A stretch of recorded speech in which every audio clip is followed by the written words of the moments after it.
Assalamualaikum warahmatullahi wabarakatuh. Salam sejahtera untuk kita semua. Dalam video kali ini ya, saya ini sedang berada di SMA Negeri 77 Jakarta dan akan ada seminar ya, cegah perundungan di satuan pendidikan yang akan diikuti oleh seluruh peserta didik yang laki-laki. Karena seluruh peserta didik yang perempuan nanti temanya berbeda lagi ya. Jadi ini yang laki-laki dulu.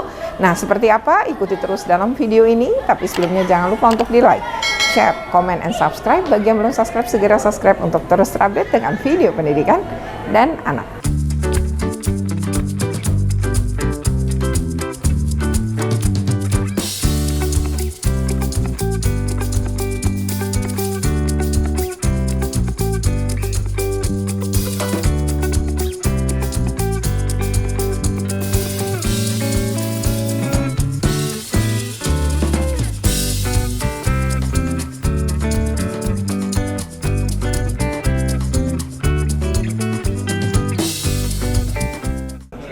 Nah, saya mau nanya dulu sebelum saya paparan. Setuju atau tidak, perundungan itu seringkali hanya dianggap bercandaan. Dan orang yang kemudian melaporkan perundungan itu dianggap sebagai orang yang lebay. Setuju, berarti setuju perundungan nih ya?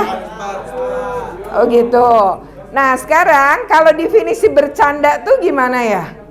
Kalau kita bercanda, kira-kira kalau bercanda dua-dua pihak itu sama-sama seneng nggak?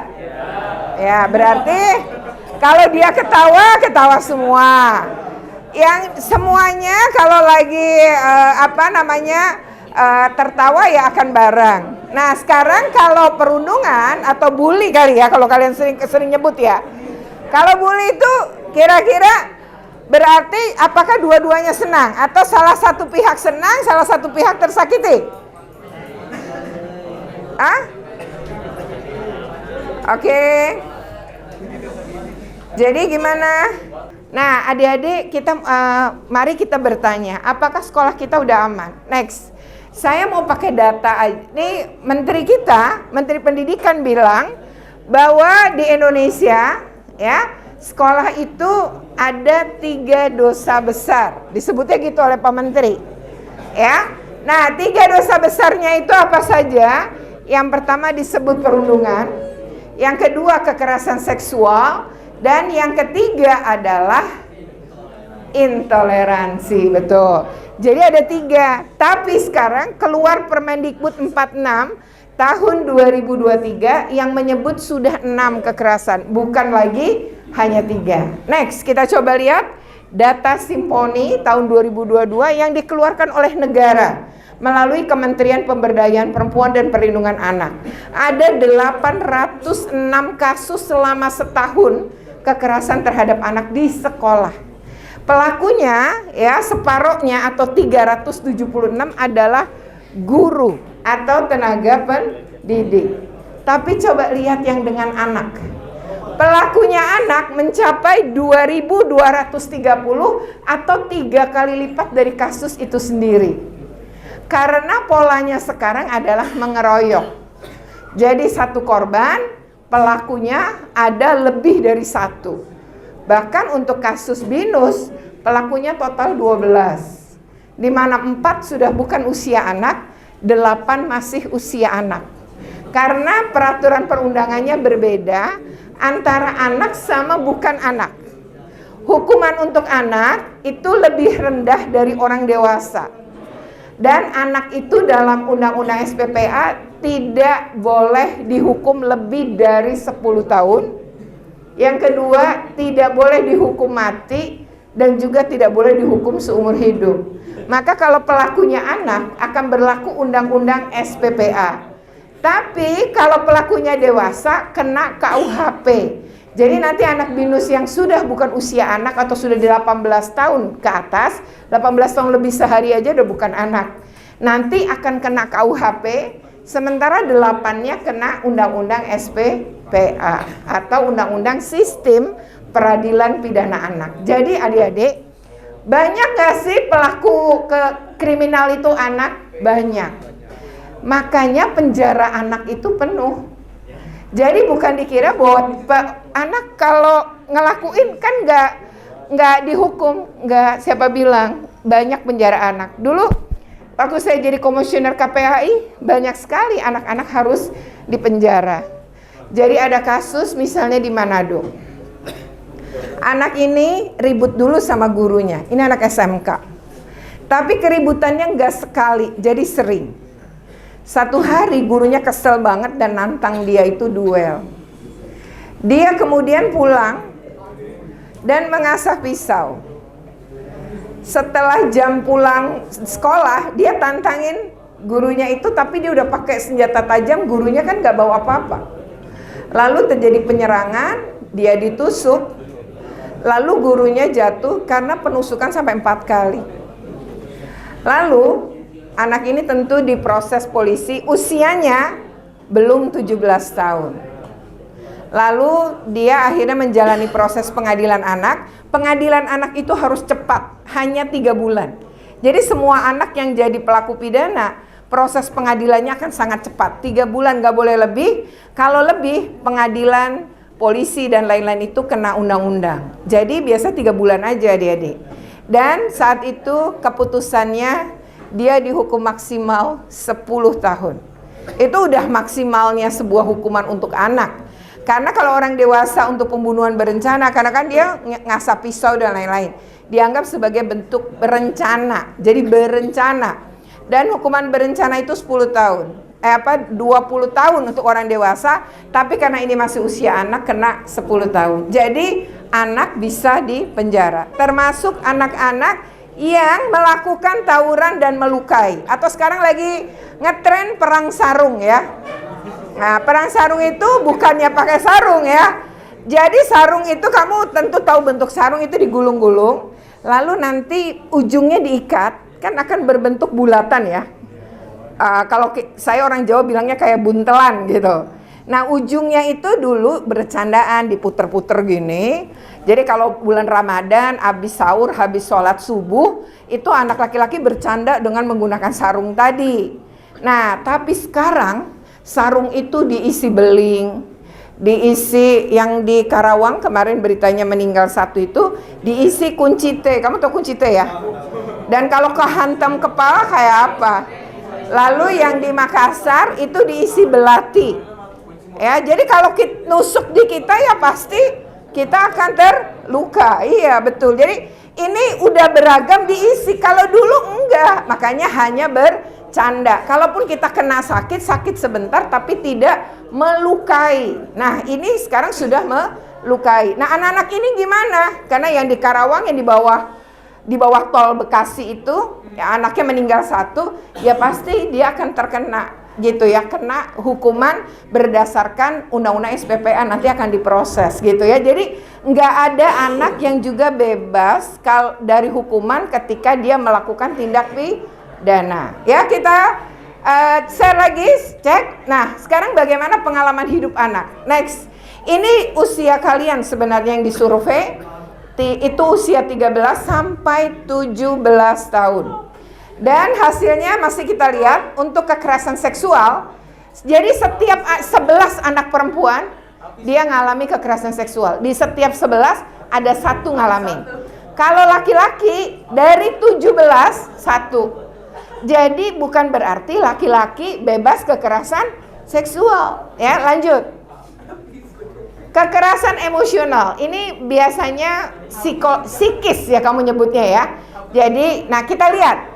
Jadi dari anak perempuan tuh tiap 5 3 ngalamin, tapi laki-laki tuh dari 2 1 ngalamin. Itu kenapa? Karena kamu ngerasa nggak waktu diasuh oleh orang tuamu, seringkali laki-laki itu nggak boleh nangis. Jadi dianggap cengeng. Padahal air manusia mengelola emosi. Jadi kalau kamu sedang tidak baik-baik saja, nangis nggak apa-apa. Nanti kalau kita udah nangis, pernah nggak 1 hari kamu nangis lama, matanya bengkak, terus kepalanya pusing dan ngantuk. Nanti kamu tertidur lama, begitu bangun, tiba-tiba tuh kita ngerasa sebenarnya bebannya nggak seberat sebelum tidur. Nah itu cara Tuhan menciptakan air mata tuh buat kita manusia. Jadi nangis tuh bukan hal tabu. Laki maupun perempuan boleh nangis gitu ya. Lanjut. Sekarang kekerasan fisik adik-adik. Kekerasan fisik ternyata anak perempuan juga ngelakuin ya. Hanya dari 5, tiap 5 1 orang lakuin. Kalau laki-laki lebih banyak. Setiap 3 anak laki-laki 1 melakukan. Jadi kalau kalian nih ada di sini, tiap 3 1 adalah pelaku. Begitu kira-kira. Paham ya? Oke, lanjut. Atau menjadi korban ya. Next. Bisa next? Ya. Nah, sekarang deh itu kan kata data. Mari kita lihat fakta yang terjadi di lapangan ya. Seperti apa? Mari kita lihat contoh kasus yang pertama. Ini siswa SMK Negeri 2 Jember. Kasusnya adalah, kalian pasti, siapa di sini yang nggak punya media sosial? IG ada? Oh, punya? Kamu nggak punya? Yakin? Nah, adik-adik, ini kisahnya adalah, jadi si anak pelaku adalah kakak kelas, korban adalah adik kelas 10. Adik kelas ini, adik kelasnya ini atau si korban ini punya teman sekelas perempuan yang kebetulan pacarnya si anak pelaku. Lalu suatu hari si anak korban, si perempuan ini yang pacarnya anak pelaku foto selfie. Kamu kalau foto selfie kadang-kadang kan sebelah muka kita belang ya, lebih gelap gitu. Nah, lalu di situ agak gelap dan ketika dia posting, ada teman-temannya itu yang dikenal juga oleh anak korban itu ngeledek, belang ya mukanya, belum diejek-ejek. Ini cyberbully nih namanya. Nah, lalu korban ini ngebelain si anak perempuan ini dengan ngomong gini. Itu kan efek kamera, tapi tetap cantik kok gitu. Cuma ngomong gitu. Besoknya anak pelaku nyamperin ke kelas korban. Lalu ini menurut keterangan polisi dari seluruh yang menjadi saksi. Anak-anak kelas itu bersaksi bahwa korban keluar setelah dipanggil si anak pelaku. Sampai di lorong kelas semuanya ngeliat. Sampai di lorong kelas korban itu seperti bercakap-cakap dengan pelaku. Sampai si korban itu mengulurkan tangan. Jadi kayaknya minta maaf. Setelahnya dia balik badan karena guru udah akan masuk. Itu istirahat kedua. Tapi ternyata anak pelaku menendang korban secara tiba-tiba dari belakang persis di leher dengan sepatu kan. Nah, ketika ketendangan itu mengenai korban langsung jatuh, terlentang dan langsung tidak sadarkan diri. Kamu tahu nggak di leher itu ada berapa tulang? Ada 7 tulang kan ya. Dan 7 tulang itu justru mengarah kepada pernafasan kita. Nah, ini sekolah nih salah. Harusnya manggil siapa? Ya ambulan, betul. Rumah sakit terdekat. Tapi yang dilakukan apa? Gotong-gotong anak ke UKS. Padahal kondisi lehernya bermasalah. Sampai di UKS sesak napas. Emang di UKS ada apa? Paling minyak ya. Minyak dan teh manis ya. Nah, anak korban ini kemudian makin sesak nafas. Lalu baru dipanggil orang tua datang, baru dibawa ke rumah sakit tanpa ambulan dan di perjalanan meninggal dunia. Jadi bisa saja ini menimpa kita. Jadi kalau, ya ingat, kalau seemosi-emosinya dan melakukan tindakan seperti itu, pasti korbannya meninggal kalau tendangan itu di leher. Ada bagian-bagian fatal pada tubuh yang itu bisa berbahaya, ya. Oke, ini kasus yang pertama. Kasus yang kedua, ini misalnya di Banjarmasin. Anak SMA, dia ini sering betul dibully sama si anak korban, si anak pelaku penikaman ini. Nah, sebelumnya dia ini dipermalukan di depan anak-anak yang lain. Jadi adik-adik, bully itu walau tidak pukulan, tapi kata-kataan yang merendahkan atau mempermalukan korban, itu juga tetap dikategorikan sebagai bully. Ya tadi kan. Nah, karena seringnya dibully, anak ini dendam. Suatu hari itu mau upacara, nih anak udah bawa belati. Lalu dia masuk ke dalam kelas si anak korban, lalu menusuk lengan dan perut si korban, dan dia lari dengan membawa belati yang berceceran darah gitu. Lalu polisi akhirnya menangkap.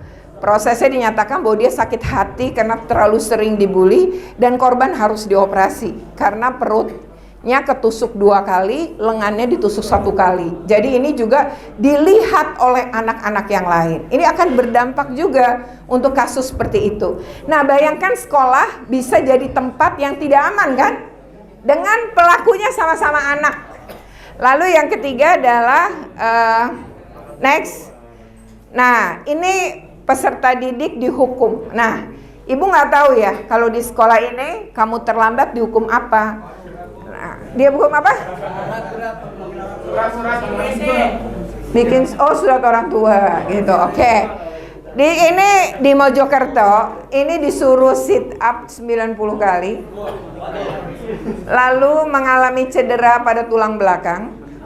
Pas pulang sekolah dia ngeluh kalau dia sakit sekali di bagian belakang, tapi orang tuanya kayaknya nggak ngeh.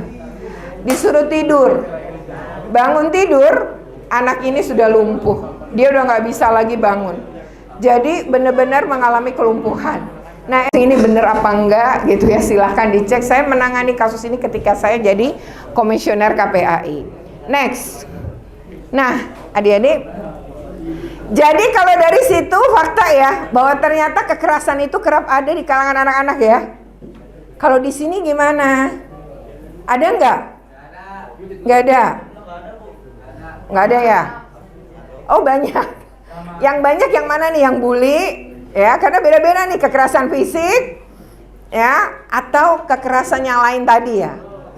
Oke, kekerasan seksual mungkin nggak ada ya. Tapi mungkin bully itu kita nggak nyadarin, nganggap itu bercanda pada orang lain tersakiti. Jadi yang nentuin bully apa enggak harus korban ya adik-adik. Jadi kalau korban bilang dia sakit hati, ya ukurannya di dia. Jadi kalau kamu lagi bercanda, tiba-tiba korban diam, kamu langsung berhenti bercandanya. Karena mungkin ini nggak nyaman, ada yang nggak nyaman saat kita sama-sama bercanda tadi. Adik-adik, kekerasan pada anak itu sebenarnya ada 3. Yang pertama secara umum. Ini pokoknya segala bentuk yang menimbulkan sakit, penderitaan, kesengsaraan, yaitu kekerasan. Baik itu fisik, psikis, seksual, maupun intoleransi ya. Lalu yang kedua, kalau di rumah tangga ada namanya undang-undang KDRT. Jadi orang tua kamu saja tetap nggak boleh mukul. Kamu membandingkan anak itu juga bully. Suka nggak dibanding-bandingkan sama keluarga? Kok kamu nggak kayak kakakmu, nggak kayak adikmu? Pernah nggak? Pernah. Nah itu bilang sama orang tuanya, nggak boleh membandingkan karena setiap anak unik dan berbeda. Jadi nggak boleh dibanding-bandingkan. Begitupun yang berikutnya, perundungan. Biasanya perundungan ya adik-adik itu terjadi, kekerasan terjadi pada teman sebaya, selevel kamu, jadi seumur, terjadi di sekolah atau lingkungan rumah dan dunia maya. Tapi dilakukan oleh teman sebaya, itu namanya baru perundungan. Ya, kalau dia sudah bentuk pukulan, nah itu bentuknya udah kekerasan fisik. Ya, kalau dalam KUHP sudah masuk penganiayaan. Dan di dalam bentuk pengeroyokan itu akan beda-beda hukuman. Misalnya nih ya, korban 1, yang 2 orang megangin, yang 2 orang mukulin, yang 2 orang jaga di depan, ada orang lewat apa enggak gitu ya. Kalau ada stop, ada yang lewat, pura-pura main bersama gitu. Terus aman, mau pukulan lagi. Nah itu beda-beda itu hukumannya. Saya juga, jadi nggak semua dihukum yang sama kalau di mata hukum. Saya juga pernah nanganin kasus di sebuah sekolah. Jadi bawa minuman keras. 1 orang membawa, 1 anak lagi yang lain memindahkan ke dalam botol aqua. Anak 3 lagi meminum. Ya 2 tidak tahu itu isinya miras, 1 tahu dan penasaran miras itu rasanya kayak apa. Ketahuan guru. Lalu diproses dan dikeluarkan semua. Itu harus tidak boleh terjadi sebenarnya. Karena kan perannya sangat berbeda-beda. Bagaimana dengan anak yang nggak tahu, terus dia minum? Dia sempat nanya, kok baunya gini? Oh, udah cobain aja. Begitu nyoba, dia baru tahu, oh kayak gini rasanya, ya itu miras. Nah, berarti anak yang nggak tahu dengan anak yang membawa harusnya berbeda. Ya, itu juga hal yang kamu harus tahu ya. Next, berikutnya. Ini perundungan itu ya, ini kalau kita sebut bully tuh gini adik-adik. Jadi agresif. Kamu tuh agresif nggak? Penuh kebencian gitu loh, kemarahan. Jadi tuh mukulnya sudah dengan rasa gitu.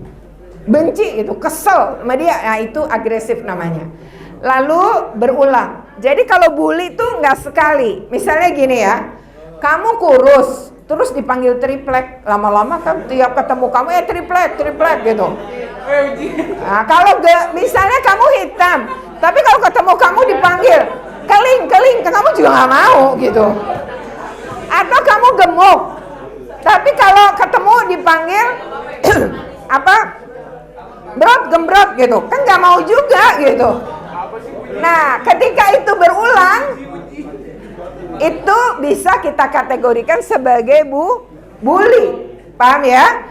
Lalu disengaja untuk menyakiti dan bagi korban menimbulkan rasa tidak nyaman. Nah, jadi bully itu ditentukan oleh korban. Kita seringkali bercanda, padahal ada yang tersakiti. Kalau kita peka, kita harus berhenti berarti, ya. Lanjut. Berarti kalau dia nggak mau dipanggil triplek, berarti ya siapa juga yang mau dipanggil triplek gitu ya, walaupun kita kurus gitu ya. Nah lanjut, next. Nah adik-adik nih bedanya gini nih, next aja. Nah jadi kalau bercanda menyenangkan semua. Jika ada yang tidak nyaman, hentikan. Yang kedua konflik. Kalau konflik semua pihak merasa tidak nyaman. Kalau kamu berkonflik kan, berupaya cari jalan keluar.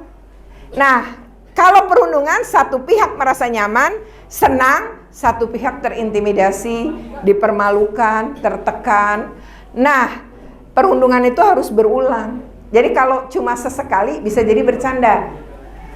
Saya dulu guru ya, saya kaget waktu murid saya, ini keluar lagi udah jam belajar selesai, terus kan biasa ya di lapangan tuh penuh anak-anak. Lalu saya jalan, ada segerombolan murid saya tuh lagi ketawa-ketawa. Pas saya lewat, mereka sih sebenarnya nggak menyadari saya lewat ya. Tiba-tiba ngomong gini, temennya baru muncul dari sebelah sana. Terus dipanggil, anjing sini gitu. Saya kan kaget ya, anjing siapa anjing gitu kan. Ternyata temennya gitu.